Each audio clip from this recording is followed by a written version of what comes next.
BJP के लोग constitution पर 24 घंटा आक्रमण करते रहते हैं।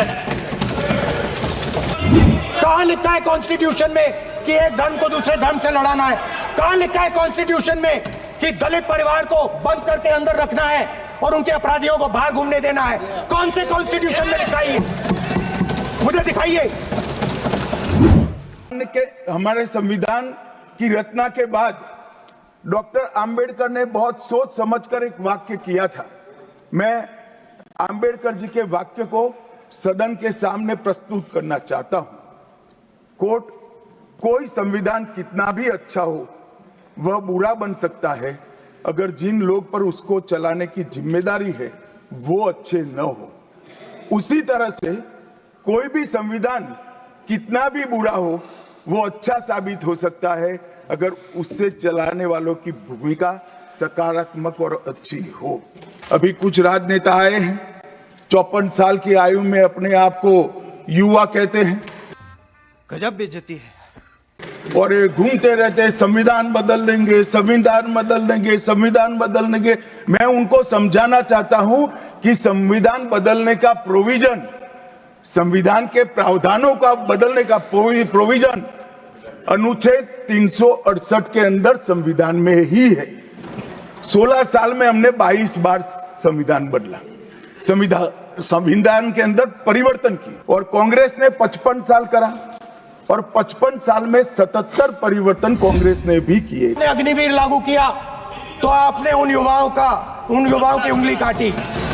जब आप पेपर लीक कराते हो, 70 बार आपने पेपर लीक करवाया है, तब आप हिंदुस्तान के युवाओं का अंगूठा काटते हो। दिल्ली के बाहर आपने किसानों पर टीयर गैस चलाया है, आपने किसानों पर लाठीचार्ज किया है। किसान आपसे एमएसपी मांगते हैं, सही दाम मांगते हैं, मगर आप अदानी को फायदा पहुंचाते हो, अंबानी को फायदा पहुंचाते हो और किसान का अंगूठा काटने का काम करते हो। हम कहते हैं अभय मुद्रा, हम कहते हैं डरो मत, आप कहते हो हम आपका अंगूठा काट देंगे। जैसे द्रोणाचार्य जी ने एकलव्य का अंगूठा काटा, वैसे ही आप पूरे देश का अंगूठा काटने में लगे हुए हो। पिछली बार भी जब चर्चा हुई तब भी मैंने कहा था कि कुछ लोग संविधान तो हाथ में लेके घूमते हैं, लेकिन ये नहीं बता पाए कि उसके पन्ने तक कितने हैं, क्योंकि उन्होंने कभी बोला ही नहीं। आज मैं क्योंकि ये संविधान जो राहुल जी सब तरफ दिखाते हैं सर, शायद उन्होंने इसके 2 पन्ने भी खोलकर नहीं देखे। अगर आप इसका प्रीफेस देखेंगे, प्रीफेस किसने लिखा है सर? सुप्रीम कोर्ट के वरिष्ठ अधिवक्ता गोपाल शंकर नारायण जी, उन्होंने लिखते हैं, our constitution was crafted by the finest and most emancipated minds of the time and thankfully not directed by the confused Nehruvian social policy that guided success governments। वो इनकी नेहरू जी की विचारधारा पर सवाल खड़ा करते हैं और उन्होंने लिखा है कि giants like B.R. Ambedkar, B.N. Rao, Sardar Patel, K.M. Munshi Alladi debate provisions to protect the basic freedom. उन्होंने श्रेय दिया है तो अम्बेडकर जी को, सरदार पटेल और आगे। सर इसके अगले पन्ने पे क्या लिखते हैं गोपाल शंकर नारायण, और ये इन्हीं का ही है सर, मैं नहीं पढ़ रहा हूँ, हाउस में दिखाया। इसमें लिखा है, were it not for the strength of the document, Indira Gandhi would have been compelled to end the darkest episode in independent India by ending the emergency. यानी कि संविधान की ताकत थी, जिन्होंने इंदिरा गांधी जी की इमरजेंसी को खत्म किया था, तो इस संविधान की ताकत थी। और ये आपके इसके अंदर लिखा है, राहुल जी जो आप लेकर घूमते हो, कभी खोल के पढ़ो तो सही। अगर ये संविधान जो बाबा साहब अम्बेडकर ने दिया उसी ने देश को बचाया, राहुल जी कभी इसको पढ़कर देखिए।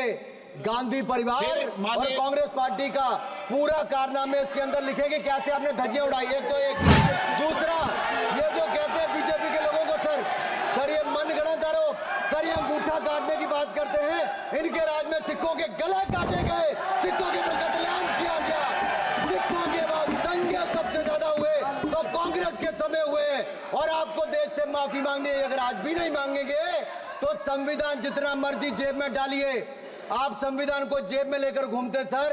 इन्होंने संविधान को तार-तार करने का काम किया है, इनको देश से माफी मांगनी चाहिए।